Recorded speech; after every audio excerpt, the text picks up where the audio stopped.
Welcome to the Uncensored Self Podcast. I am your host, Ryan Gillen, and this is a space where women who value achievement, success, accomplishment, and wealth, but also crave happiness, love, joy, and deep fulfillment come to remember that we get to have both. Not by doing more, but by being more of who we truly are. In this show, we explore identity, energy, alignment, and embodiment because you didn't come here to follow someone else's rules. You came to right your own. Let's dive in. I want to say something that might feel a little uncomfortable when you hear it. I don't think you want less. I think you want more money, more time, more freedom, more ease, more impact, more life to feel more alive. And I think somewhere along the way, you were taught that wanting all of that at the same time makes you unrealistic, irresponsible, too much, idealistic. So you started negotiating with yourself. I'm Ryan Gillen. This is the Uncensored Self. And today we are talking about what radical ambition actually is and why this might be the conversation that changes everything for you. And gosh, I know that that sounds dramatic, but quite frankly, I don't know how the fuck else to get your attention. This series of episodes, so going back to the golden handcuffs, right? And the episode before this one. And so this is episode number 3 in this series of really being trapped by success. This is an epidemic I see happening among high achieving women. These are women, running multiple 6-figure businesses, women, that have 6-figure careers, corner offices, the women that you thought that, hey, I have it all. Why don't I feel different? Right. But here's the thing, being trapped by success is not because something went wrong, right? It's because something went very right in your life. So we talked about that, right? We talked about how you built it by saying yes when you wanted to say no, by tolerating things that didn't feel right because it got you where you wanted to go and it worked, right? So that's really what this whole conversation is about, is we feel trapped by success. We've got this weird people pleaser, strategic saying yes, make myself smaller shit going on. And it worked. It worked in creating worldly success. It worked in creating something that you can look at either in a bank account or on paper or on a vision board, and you can say, I did it. But now, here we are. And the real question becomes, if you're not actually trapped, which we talked about in episode 1, and you don't actually have to keep abandoning yourself, which we talked about last week, right? What do you actually want? And I know that I talk about this all the time. I know that I've asked you this question a million times. I know that there's a small part of you that is rolling your eyes right now, but I ask myself this question every day, not because I expect the answer to change, but to go deeper into it, to confirm it with myself, to go into it. What do you actually want? Every single morning, I sit down and I ask myself, Ryan, what do you actually want? Because I think as we evolve, as we change, our desires change. And also, I ask myself that question every day so I never lose my connection to it ever again. Remember, this entire podcast exists because I lost my connection to this, because I was where you are. I was successful on paper and unfulfilled, stressed. I felt, none of it really felt good. I wasn't living a life I was obsessed with. I was living a life that looked good, right? But this actually goes back to pre-entrepreneur, if I'm really honest, right? The first time I remember wanting more than what I had been prescribed, meaning, go to college, get a job, climb the ladder. I was 33, 34 years old. This is right before I got pregnant with Davis. I had a girlfriend on social media who was selling wine through a direct sales business. So it was basically an MLM, and she was going into people's houses and doing wine tastings. And at the time I was in my drinking era. I don't drink anymore, but I was drinking and wine was my jam. And, I was in my 30s now. So I was really sophisticated and all this other stuff. And I had a friend who at the time, and this is funny, like I saw this as an opportunity to earn extra income. At the time, I still had some student loan debt.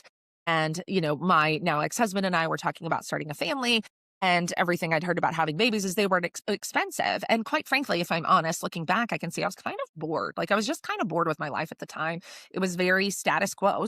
I was like, wine tastings, how fun would that be? Right. And I just was doing it for fun. And I had a friend who at the time was one of my close friends, was somebody who was in my wedding. I told her what I was going to do. And she said, are you really going to replace your 6-figure salary selling wine? And I was like, well, probably not. Right. And she said, then why are you doing it? Like, why would you waste your time? And it's the first time, like actual memory I have of feeling shame for wanting more, of somebody else who was close to me, somebody who claimed to love me, somebody who was my friend was like, what are you doing? Right. because I didn't need it, but I wasn't desperate. I just wanted more than what I had. And that was a vehicle that I saw to do it. I was good at sales, right? But that's where, for many of us, you probably have a moment or a story like that, that wanting more than what makes sense, wanting more than what the people around you, the people close to you, the people who love you so much, wanting more than what makes sense gets judged. And what we don't realize is that when it starts to get judged, when, oh gosh, wanting more for myself, people don't like this. People don't like this version of me. People keep telling me to be careful or take care of myself or, this is risky, right? Like, can't you just be happy with what you've got? Like, how many times have you thought that to yourselves? How many times has somebody in your life told you, can't you just be happy with what you have? When is enough enough, right? Like, that's such a big, important question. But then we actually start shrinking our goals unintentionally. This is not conscious. This is not something that you're like, I think I'm going to get smaller today. Just our biology, our desire is to fit in, right? It is basically human nature, right? It's actually our animal nature to want to fit in. We've talked about that here on the show before, right? Where the desire to fit in is a survival mechanism. So when you feel like my goals, my dreams, the things that I want, they make me different than everybody else. And so will I survive if I'm different than everyone else? This is completely physiological. And if you're not aware that this is happening, if you're not aware of how reality is created, if you're not aware of your power, you start subconsciously shrinking and getting smaller and getting smaller. Right? And then what happens is you don't stop actually wanting more. You just start negotiating with yourself. So for me, it was a negotiation about everything, right? Like, what was I willing to give to get? Because again, that was my frame of reference. That was my perspective. That might still be your perspective, where I have to give something to get something. If I want my body to look a certain way, I have to sacrifice in some way. I have to starve myself, or I have to go on this diet, or I have to take medication, right? I had so much drama, but it was this negotiation about everything. I'll give you this for this. I'll give you this for money. I'll give you this for business. What I was allowed to want, what I was good enough to have. It just started this dialogue in my head of doubt that I didn't even know was happening. And I'm calling this out because you probably don't realize that either. But I want you to be really honest with yourself. When you tell people around you the things that you want to do, don't they like, girl, aren't you already exhausted? Like, don't you fucking have enough? When is it enough? When are you just going to relax and enjoy yourselves? And part of that is true. You do need to do more relaxing and enjoying yourself, but you don't have to turn down your ambition to do it. You don't have to say you want less to do it. That's what this is really about. Radical ambition is you don't have to want less to be able to relax and enjoy yourself. You don't have to make less money in order to have more time with your friends and family. You don't have to do something different in order to get what you want. That's really my point here, right? And I want to tell you in ways that we do this to ourselves. So for me personally, again, just a conscious time that I realized I said yes to something that I knew was out of alignment. My business partnership back in 2020, 2021 was my then business coach who presented me with this business partnership. And at the time, the partnership was aligned. But the original intention of the partnership was she was going to run her business. I was going to run mine. We were going to run this other business together. But when we launched that business and had a $200,000 launch, it became clear that people wanted what we were offering, right? It became clear that there was a need and a want and a desire for our services. So she came to me and she said, hey, would you be willing to step in and be the CEO of this company? And I said, yes. And I knew that that was out of alignment, right? But I said yes anyway, because here's how I saw it. Like, this was literally the negotiation I had with myself. This isn't exactly what I want, but it gets me exposure to people I wouldn't otherwise get exposure to, right? I can put this thing that I'm really passionate about on the back burner because this is going to help me. I'm going to learn new things. I'm going to make a lot of money. Like, it was literally a negotiation of I should do this because it's going to get me where I want to go faster. Right? I thought it was a shortcut, and it was a negotiation from go. I know that. I know that now. At the time I didn't, right? At the time I didn't have these tools. I didn't have this information. But, if I'm really honest though, what I thought was a shortcut was a leg up. I said yes out of insecurity. It was this thought of, and again, guys, none of this was conscious. I'm telling you this in retrospect because this is how I can see what you are dealing with, because I am not teaching you in theory. I am teaching you in, I've done this work, right? I'm on the other side of it. And I can see saying yes to that business partnership, even though it wasn't exactly what I wanted, I can tell you that it was strategic. I can tell you that it was, I was playing the game, right? But it was fucking insecurity. Anytime you say yes to something you want to say no to, it is out of insecurity. If you're really honest with yourself, for me, it was this lack of self-trust. It was this lack of belief in myself. I didn't know anything about a business. I didn't even know I wanted to run a 7-figure business. I didn't even know I wanted to be a business owner. Right. And so I didn't know. And it was like, well, this person knows more than me. This person has more experience. She makes more money than me because to me, that was the benchmark of success at the time. She knows more than me. She's been doing this longer. She makes more money. What she's doing must be right. What she's doing must be correct. But it was really me saying, I don't think I can do this on my own. I don't think I can do it the way that, in a way that's aligned with me. But that is what negotiating with yourself looks like. You override what you know, you override what you desire, you override your own experience, you override your own goals for what feels safer or maybe faster in some regard. So if you're being really honest with yourself, right? These people around you want to keep you safe. God love them. We love our friends and family who want to keep us safe, but they don't get us. So we've made ourselves smaller. And then we start negotiating with ourselves about what we want and how we can get there and what's available to us. And so I just want you to listen to this story and just see if there's any part of you that can reflect on this and be, no, I do that, right? I do that. So, and now I have another kind of, I guess, story to share with you, right? Of there were times in my life when, again, I was successful and I told myself this should feel good, right? I thought there was something wrong with me because this should feel good. And so I was on a retreat in Costa Rica. I've talked about the Costa Rica retreat here on the show before.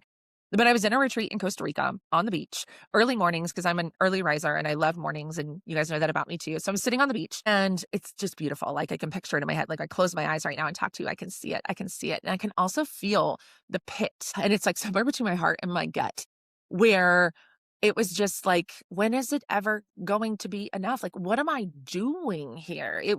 I can feel it in my body right now. It was just this question of like, what the fuck? Right. And the thing was, it wasn't because anything was wrong. Like, that's the thing. When I was in Costa Rica, the business was still making a fuck ton of money. Like, things were still fine financially, which is wild because but like the most dissatisfied I had ever been because I couldn't understand why I felt the way that I felt. Everything looked right. I had everything that I said that I wanted. And I'm sitting in this beautiful place surrounded by these other women who are fucking geniuses at what they do. But internally, there was just this heaviness, this pressure, this constant seeking, this inability to just be present and enjoy my life. I was chasing something and then beating myself up for chasing it at the same time. I was chasing something, success, fulfillment, money, right, in external things, and then beating myself up for wanting it, right, beating myself up for not being okay with what I had at the exact same time. And that's when I realized that this version of success that I had built wasn't what I actually wanted. It wasn't what I actually wanted. It wasn't what success was to me. It wasn't the business I wanted to run. It wasn't the life I wanted to have. And here's the part of this that might surprise you is that this wasn't a moment. Well, this particular moment I'm sharing with you was, gosh, back in 21 or 22, I think. But this still happens to me. Like I'm still growing and I'm still really stepping into this. Right? Really stepping into, I get to motherfucking have it all. I can have every single part of it can be good. The business can be good. My money can be amazing. My relationship can be incredible. I can love my body. I can have great friendships. I can look at my calendar every single day and be excited about everything that I have on it. And I will be honest with you, I am still stepping into this, but it was about 18 months ago, December of 2024, when I launched this iteration of the brand, that I really committed to myself that I could build this exactly the way that I wanted it to, that I didn't have to follow anybody else's rules, that I didn't have to do it how I had done it in the past. I didn't have to look at what worked and what didn't work. Didn't have to use this big logical, analytical thing. I could just do what the fuck I wanted to do the way that I wanted to do it. And I had this freedom to do it. And I had to get to this point where I let go of my team, right? Like it looked like a little bit of I don't want to say a rock bottom moment, but it looked like a down moment, right? Where I was. I had let go of my team in June. I had actually wound up working with my coach for about 5 months inside of her business. And that did not go well. It just was not, it didn't. And I had a lot of shame about that, if I'm really honest. And then finally was like, fuck it. I'm just going to do my own motherfucking thing. I'm just going to do this by myself. And I just asked myself that question, like, what if I only did the things I wanted to do? What if I only talked about the things I wanted to talk about? What if I only coached what I wanted to coach, only charged what I wanted to charge? And I know that sounds like so silly, but it was like, what if this could be so easy? And that's where it started, right? And then over, I'd say the past 6 to 8 months is where I've actually started thinking, what if I can make corporate money? Corporate money. So to me, again, my vision for this brand is we're going to build a $10 million business doing only things I love.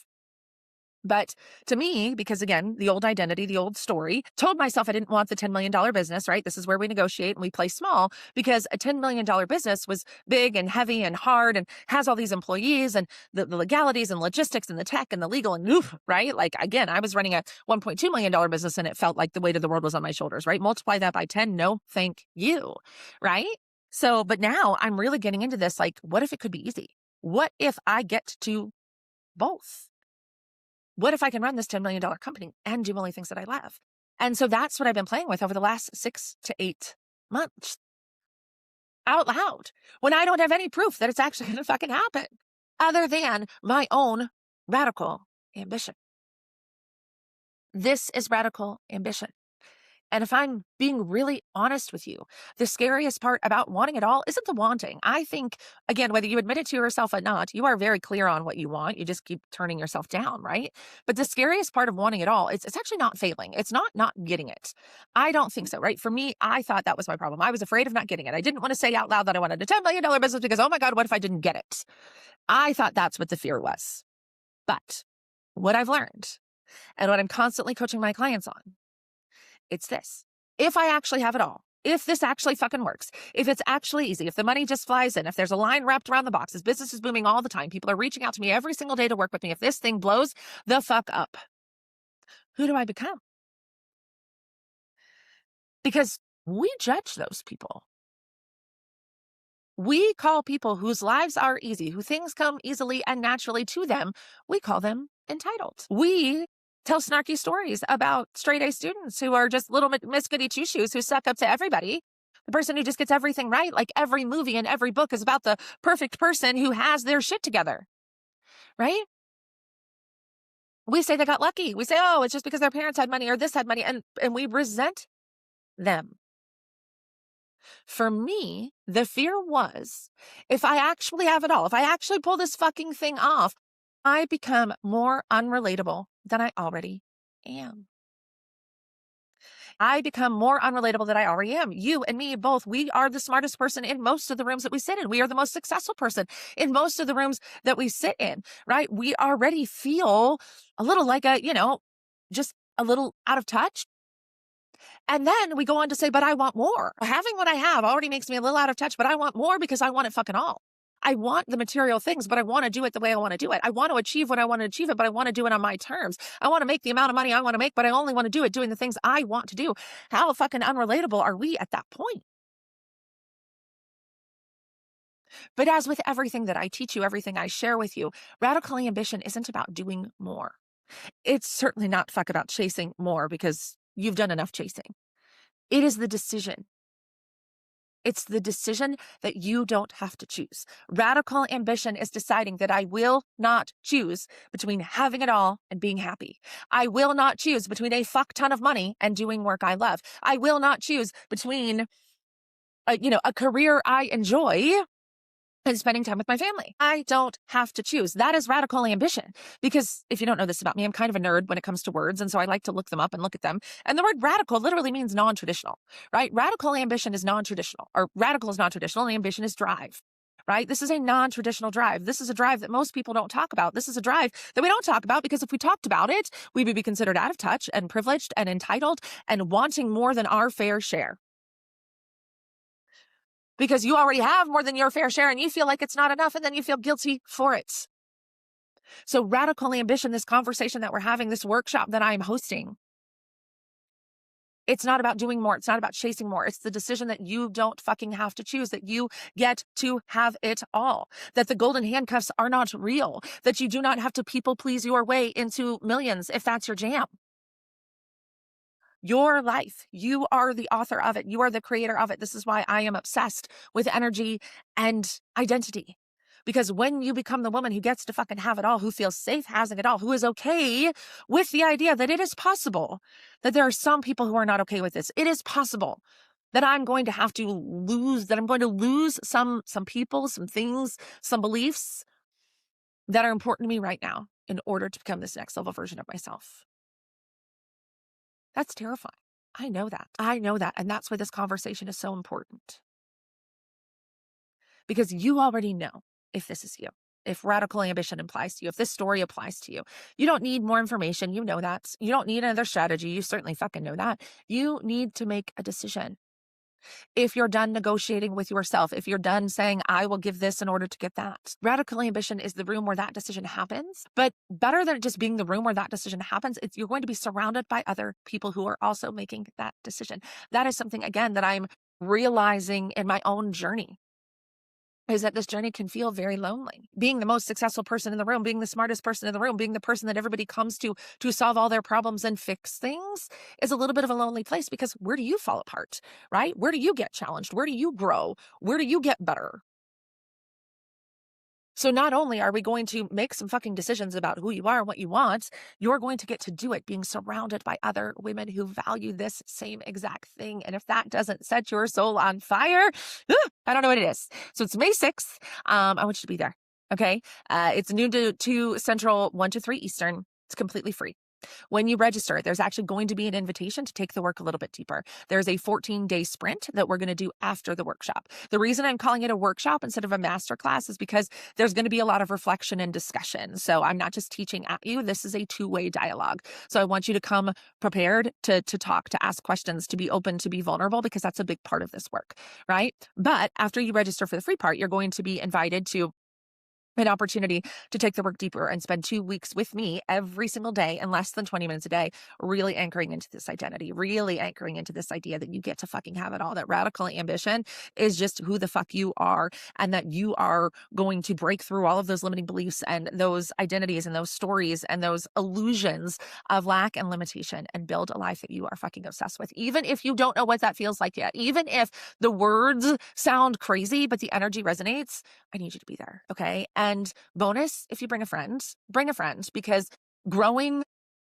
with other people is just the coolest fucking thing. And again, as high achievers, we tend to be a little bit of a lone wolf, like, let me do it on my own.